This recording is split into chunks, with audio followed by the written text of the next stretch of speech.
የእስራኤል መሪ የጭንቅ ቀን ደራሽ ጠላት አሳፋሪ ምሕረት ይዘንባል ሚካኤል በአምላክ ፊት ሞገስ አግኝተሃል። ሚካኤል በአምላክ ፊት ሞገስ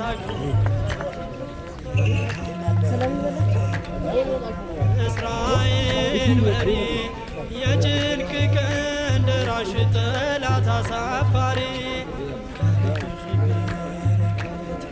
ምሕረት ይዘንባል ሚካኤል በአምላክ ፊት ሞገስ አግኝተሃል።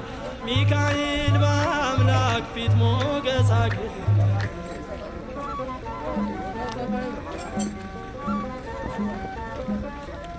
ከሲኦል የጣልከው ሳጥናኤልን መትተህ የመላእክት አለቃ ሚካኤል አንተነህ ዛሬም በኑሯችን ፈተና ቢገባ አንተ ትቆማለህ ፍጹም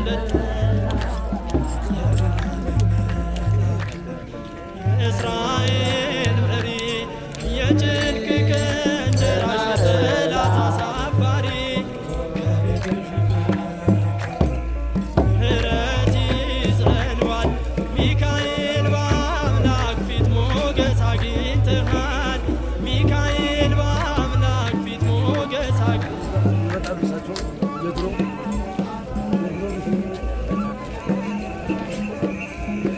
ለያዕቆብ ልጆች ድንቅ ሥራ ሰርተህ ከምድረ ግብፅ ይዘህ ከነዓን ያስገባ ረዳኤ ምንዱባ ሚካኤል አንተነህ ዛሬም ይረዳናል ለምልጃና እስራኤል መሪ የጭንቅ ቀን ደራሽ ጠላት አሳፋሪ ምሕረት ይዘንባል ሚካኤል በአምላክ ፊት ሞገስ አግኝተሃል። ሚካኤል በአምላክ ፊት ሞገስ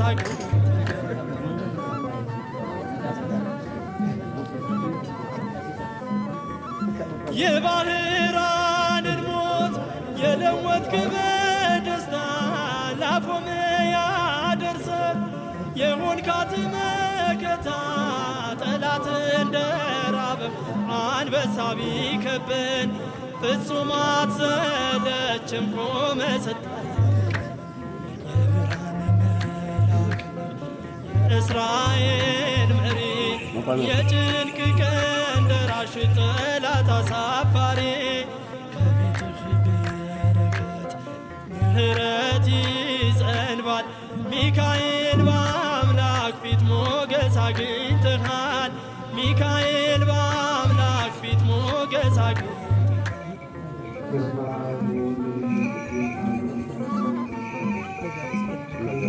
በእግዚአብሔር ፊት ያለ ክብርና ሞገስ የሰላም መልአክ ነህ ሚካኤል ቅዱስ በመከራው የደረሰ ለሞት ጠላቱን ረግጠህ ትገርፋለህ። እስራኤል መሪ የጭንቅ ቀን ደራሽ ጠላት አሳፋሪ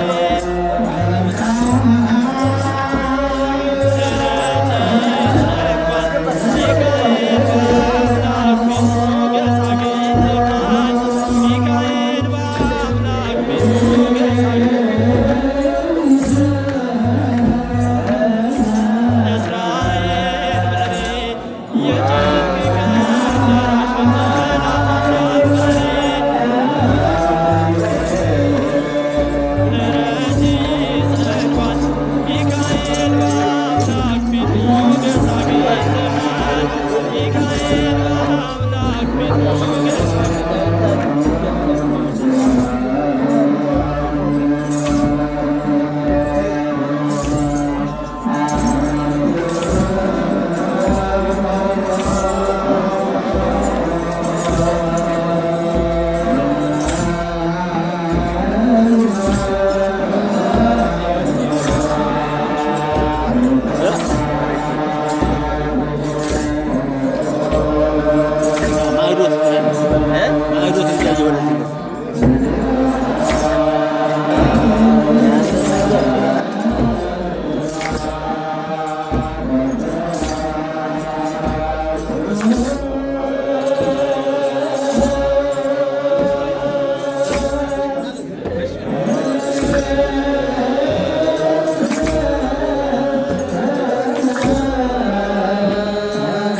መንግስቶ ወስቆ ዛወፌኒ ያወፌኩከ ዘቃል ዘእግዚእነ አምላክነ ወዳይነ ኢየሱስ ክርስቶስ ወቱ ስብሐት እስከ ለዓለመ ዓለም አሜን። ወንድረ መሱ ይቤሎሙ እግዚእ ኢየሱስ ለስምዖን ጴጥሮስ ስምዖን ወልደ ዮና ታፈቅረኒኑ።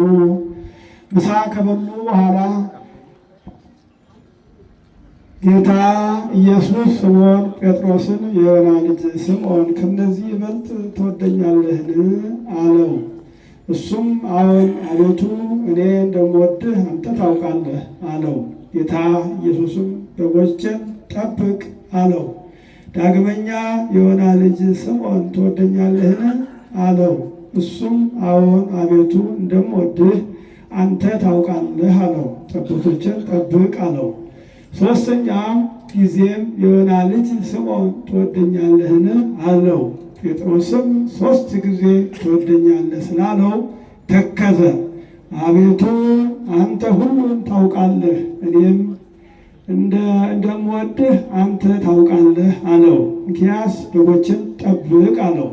እውነት እውነት እልሃለሁ አንተ ጎልማሳ ሳለህ በገዛ እጅህ ወገብህን ታጥቀህ ወደ ወደድከው ትሄዳለህ። አንተ ጎልማሳ ሳለህ በገዛ እጅህ ወገብህን ታጥቀህ ወደ ወደድከው ትሄዳለህ። በሸመገልህ ጊዜ ግን እጅህን ታነሳለህ፣ ወገብህን ሌላ ያስታጥቀሃል። ወደማትወደው ይወስድሃል። በምን ሞት እግዚአብሔር ያገለግለው ዘንድ እንዳለው ሲያመለክት ነው። በወልድ ያመነ የዘላለም ሕይወት አለው፣ ያላመነ ይፈረድበታል።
ቀሲስ ኤፍሬም ማን ናቸው የሚለውን በቃል መናገር ራሱ አይገልጠውም። ይኸው ዛሬ አዲስ አበባ ላይ የቀረ አስተዳዳሪ ነው። በእውነት የገዳማት የአድባራት አስተዳዳሪዎች፣ ታላላቅ አድባራትና ገዳማት ጸሐፊዎች፣ የቅድስት ሥላሴ መንፈሳዊ ኮሌጅ፣ አዲስ አበባ ሀገረ ስብከት፣ የቦሌ ክፍለ ከተማ፣ በአጠቃላይ ከአዲስ አበባ ሊቃውንት አልቀሩም።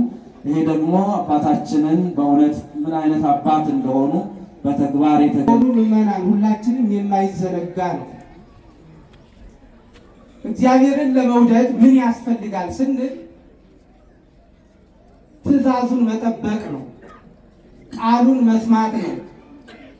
ጴጥሮስ ትወደኛለህን ሲለው አዎ እንደምወድህ አንተ ታውቃለህ አለው። እኔ እንደምወድህ አንተ ታውቃለህ አለ። ልብን የሚያውቅ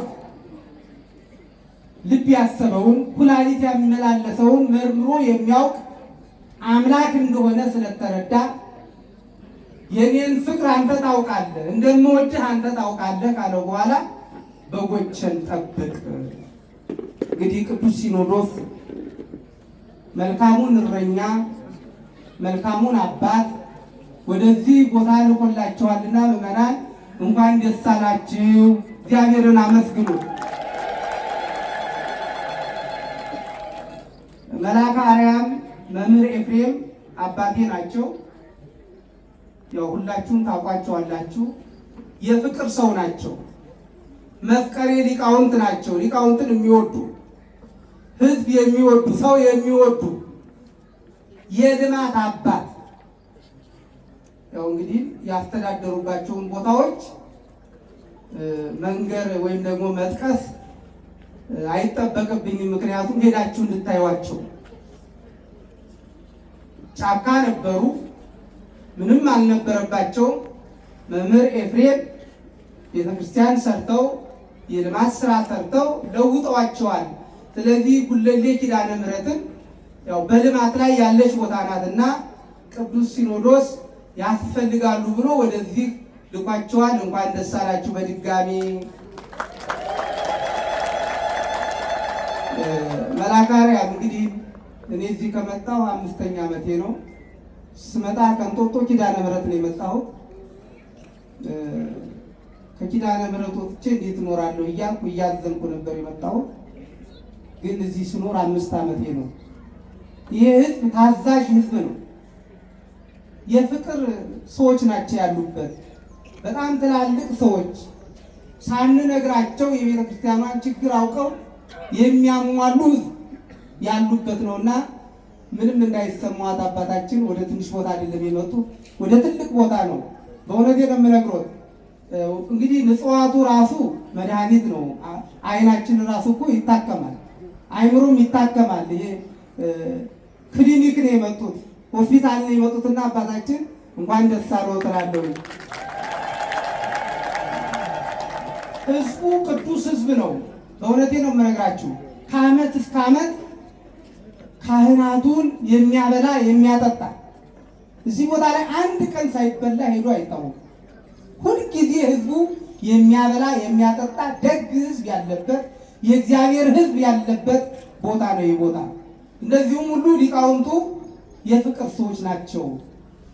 ሁሉን ብናዛቸው እሺ ብለው የሚታዘዙ የሚላላኩ ከጽሕፈት ቤት ጀምሮ እስከ መንፈሳዊ አገልግሎቱ ድረስ እስከ አጣዊ ወውቱ ድረስ ያሉት የዚህ ቦታ አገልጋዮች ታዛዦች ናቸው። አለቃ የሚያከብሩ እንግዲህ እኔ ልጅ ነኝ፣ ወጣት ነኝ። ገና ከበር ጀምሮ ስመጣ አጅበው መስቀል ተሳልመው ቢሮ አስገብተው ስወጣ ሸኝተው ነው የሚሄዱትና በእውነት የፍቅር ሰዎች ያሉበት ነው። አባታችን እንኳን ደህና መጡ፣ እሱም የፍቅር ሰው ነው ትላለሁ። ምዕመናን አመስግኑልን፣ በእውነት አመስግኑ። ምስክርነት ከባድ ነው አይደለም? ምስክር መሆን ከባድ ነው።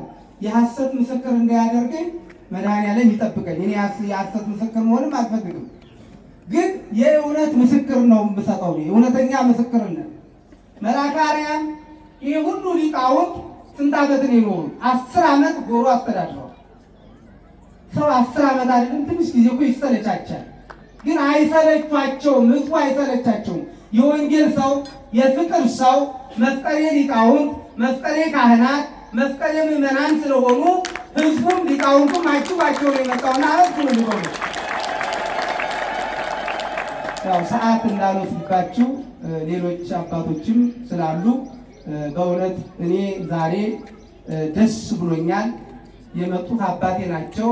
ይህ ህዝብ ደግሞ በጣም የምወደው ህዝብ ነው፣ የማከብረው ህዝብ፣ ወንጌል የሚፈልግ በብርድ በፀሐይ ተቀመጡ ቢሏቸው ወንጌል ካለ የማይንቀሳቀሱ ቃለ እግዚአብሔር የሚወዱ ከማህሌት የማይጠፉ አባቶች ያሉበት ስለሆነ በእናንተ ፊት ያው እናንተ የምትባረኩበትን መስቀል እንዲሁም ደግሞ የጽሕፈት ቤቱን ቁልፍ ለአባታችን ለመልአከ አርያም አስረክባለሁ። በጭብጨባ ተቀበሉልኝ።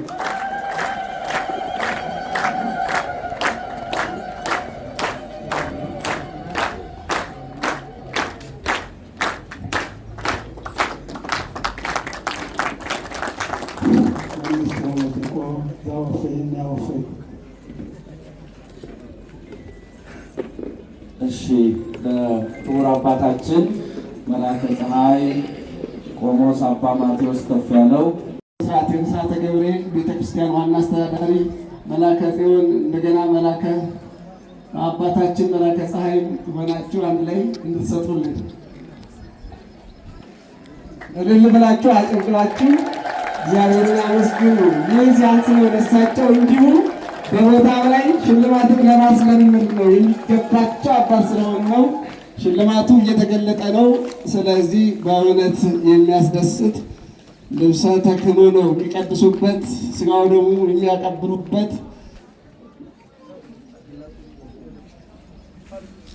እግዚአብሔር በእውነት እናንተን አባቶችን ወንድሞቻቸውን ጸጋ ያልብስልን፣ በክብር ያኑርልን። በእውነት እግዚአብሔር ይጠብቃቸው። እልል ብላችሁ እግዚአብሔርን አመስግኗቸው፣ እግዚአብሔርን አመስግኑላቸው።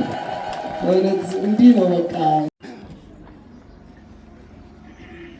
ኩሎ ዘፈቀደ ገብረ እግዚአብሔር በሰማይኒ ወበምድርኒ በባህርኒ ወበኩሉ ቃላያት። ክቡር መልአከ አርያም መምህር ኤፍሬም ጥላሁን የዚህ ታላቅ ቤተክርስቲያን ዋና አስተዳዳሪ፣ ክቡራን የአድባራትና የገዳማት አስተዳዳሪዎች፣ ሊቃውንተ ቤተ ክርስቲያን በየማዕረጋችሁ ሰዓት ለመቆጠብ በቅድሚያ እዚህ ያላችሁ ምዕመናት በሙሉ እንደምን አደራችሁ? እንደምን አደራችሁ? እንደምን አላችሁ? አምላካችን እግዚአብሔር ስለፈቀደ እነሆ በወላዲተ አምላክ በኪዳነ ቃሏ ዕለት በቤቷ በደጇ እንዲህ ተሰብስበናልና ይህንን ያደረገ አምላካችን እግዚአብሔር ስሙ የተመሰገነ ይሁን። አንድ ጊዜ እግዚአብሔርን አመስግኑት። አሁን ስለ መልአከ አርያም እንዲህ ናቸው እንዲህ ነው ብለን የምንመሰክረው ምንም የለም። ምክንያቱም ራሱ ታይቶ የሚፈረስ ስለሆነ ማለት ነው። ይህ ሁሉ ሊቃውንት፣ ይህ ሁሉ የቤተ ክርስቲያን አባት ዝም ብሎ አይደለም እዚህ የተሰበሰበው፣ እሳቸውን የሚናገር ነው። መልአከ አርያም ማን እንደሆኑ የሚመሰክር የሚናገር ነው። አንደበት አውጥቶ የሚናገር ነው። ስለዚህ እኛ መልካም የሥራ ጊዜ፣ መልካም የሥራ ዘመን፣ መልካም ስራ ሰርቶ ደግሞ የኛ መመሪያችን አምላካችን መድኃኒታችን ኢየሱስ ክርስቶስ ቅዱሳን ሐዋርያትን ካስተማረ በኋላ ምንድን ያላቸው? ሁሩ ወማህሩ አለ። ሁሩ ነው እኮ በቃ ሂዱ ስንባል እኛም የሐዋርያት ልጆች ስለሆን ሂዱ ስንባል ይህን ማገልገል ግዴታችን ነው፣ ስራችን ነው። ስለዚህ ቅዱስ ሲኖዶስ ደግሞ በመንፈስ ቅዱስ የሚቃኝ ስለሆነ በመንፈስ ቅዱስ የሚመራ ስለሆነ ለዚህ ቦታ አባት ያስፈልገዋል ብሎ ይህን ታላቁን ወንድማችንን አባታችንን በዚህ ቦታ እንዲያገለግሉ ሂዱ አለ። ያለው አምላካችን መድኃኒታችን ኢየሱስ ክርስቶስ ሐዋርያትን ሂዱ ብሎ ወደ ዓለም ውስተ ሁሉ እኮ ነው፣ ገደብ የለውም። ውስተ ሁሉ አጽናፈ ዓለም። ስለዚህ የእኛ አገልግሎት ገደብ የለውም። ዛሬ እዚህ ነን፣ ነገ ደግሞ ሌላ ቦታ ነን። ይሄ ደግሞ የሚሆነው በመንፈስ ቅዱስ ቃል ወይም በመንፈስ ቅዱስ መሪነት መንፈስ ቅዱስ እየመራቸው ቤተክርስቲያኒቷን የሚያስተዳድሩ አባቶች በሚያስተላልፉት መልእክት መሰረት እኛ ልጆቻቸው እየተላላክን ቤተክርስቲያንን ዛሬም ነገም እናገለግላለንና ቤተክርስቲያን ደግሞ አሐቲ ናት፣ አንዲት ናት ቤተክርስቲያን። ስለዚህ እንዳውም በእንደዚህ አይነት ስፍራ ተገኝቶ ማገልገል ክብር ያስገኛልና እኔ መልአከ አርያም እንኳን ደስ ያለዎት። በዚህ ስፍራ የአገልግሎት ዘመኑን ሁሉ እግዚአብሔር ይባርክልኝ ነው። ሌላው ምንድን ነው እንግዲህ እንደሚታወቀው አስተዳዳሪ ሆኖ ሲመደብ ሊናዝዝ አይደለም። አምላካችን መድኃኒታችን ኢየሱስ ክርስቶስ በመለኮታዊ ቃሉ ሲያስተምር ለቅዱሳን ሐዋርያት መልእክቱን ሲያስተላልፍ በማቴዎስ ወንጌል በምዕራፍ 20 ላይ ወባቱ ዘይፈቅድ እምኔክሙ ይኩን አብየ ይኩንክሙ ገብረ አይደለም የሚለው። ወዘይ ይፈቅድ እምኔክሙ ይኩን ሊቀ ይኩንክሙ ላይከ። ከእናንተ ታላቅ ሊሆን የሚወድ ቢኖር አገልጋይ ይሁን፣ ከእናንተ አለቃ ሊሆን የሚሻ ቢኖር ተላላኪ ይሁን። መልአከ አርያም ሊላላኩ ሊያገለግሉ መጥተዋልና የሚላላኳቸው ከፊት ከፊት እየቀደሙ ለስራ መቼም መልአከ አርያም እንዲስሩ እንዲያድርጉ የምንላቸው አባት አይደሉም። ነገ የምታያቸው ናችሁ። ግን ተከታይ ይፈልጋሉ። ተከትሎ እየታዘዙ ምንድነው ተከተል አለቃህን አይደል የሚባለው? አለቃችንን መሪያችንን ተከትሎ ማገልገል መስራት ቤተ ክርስቲያንን እሳቸው ብቻ ሳይሆኑ በነበሩበት ቦታ በፍቅር ሲመሩ ሰውም ካህናቱም የሚመራ ስለነበረ ተለውጦ ታላቅ ቦታ ሊሆን ይችላል እና ዛሬም የሚመራ የሚያዳምጥ ካገኙ የሚከተል ካገኙ መልአከ አርያም በአገልግሎትም በወንጌል ትምህርቱም በልማቱም የሚታሙ አባት አይደሉም እና በዚህ አፋችንን ሞልተን ደረታችንን ነፍተን የምንናገርላቸው የቤተ ክርስቲያን እንቁ ልጅ ናቸውና ለሳቸው የምንመኘው እድሜና ጤና ብቻ ነው። መልአከ አርያም እድሜ ጤና ሰጥቶ ከዚህ የበለጠውን ገና ብዙ ይጠበቅቦታልና ብዙ ስራ ሆዶትን ሰፋ አድርገው በደንብ እየቃኙት ቦታው መቼም ሕሊና ጥሩ ነው። አንዳንዴ ሊቃውንት ቅኔ ለመቁጠር ወደ ጫካ ነው ሄድ የሚሉት ምስጢር ይገለጻል። ስለዚህ እንደው ይሄ ሲታይ ራሱ የስራው ምስጢር ራሱ ይገለጻል የሚገለጽበት ነውና በእውነት መንፈስ ቅዱስ ያለበት ቦታ ነው። እኔ በጣም ነው ደስ ያለኝ።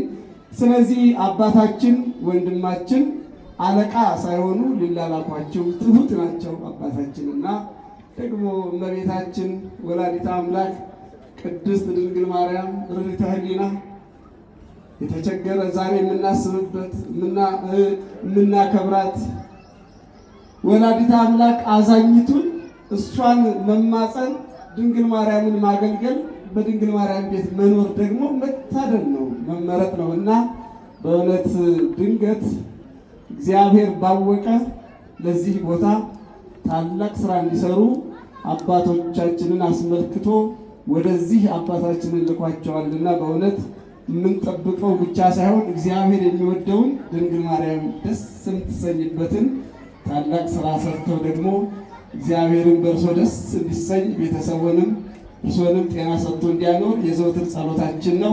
በእውነት ይህ ቦታ ታላቅ ቦታ እንደመሆኑ መጠን ታላቅ ሰው አግኝተዋልና በእውነት ተባብራችሁ ተመካክራችሁ እንድትሰሩ ለማለት ነው። ሁላችንም ቢሆን በያለንበት አለቆች ሳንሆን ተላላኪዎች ሆነን የምንሰራ ነን፣ አገልጋዮች ሆነን የምናገለግል ነን።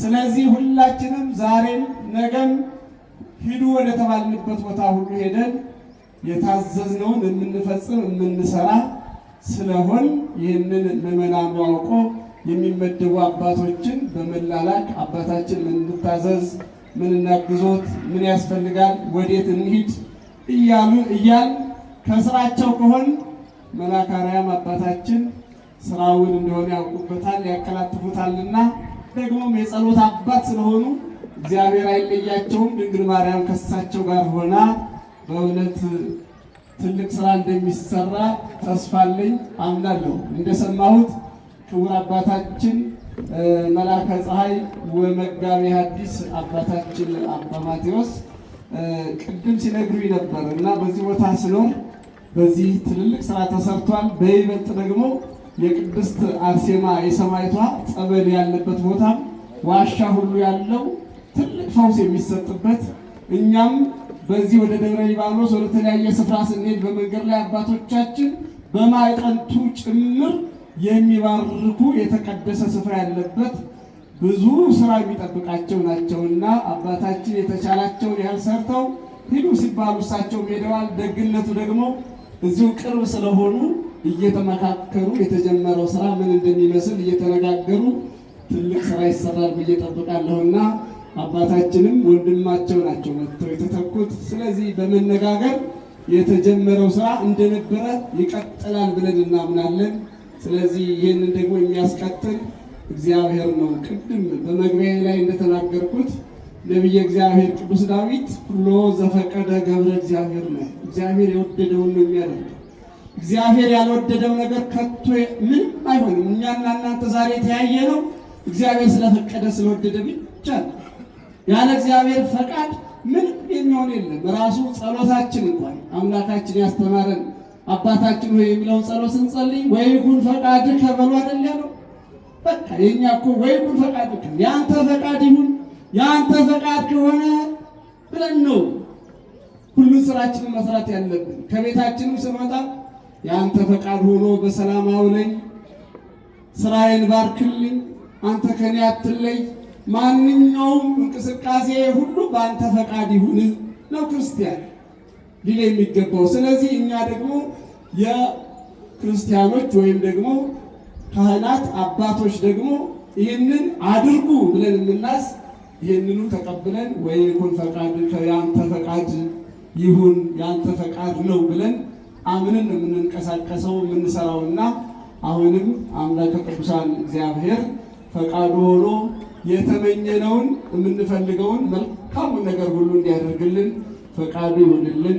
እመቤታችን ወላዲተ አምላክ ቅድስት ድንግል ማርያም በአማላጅነቷ አትለየን።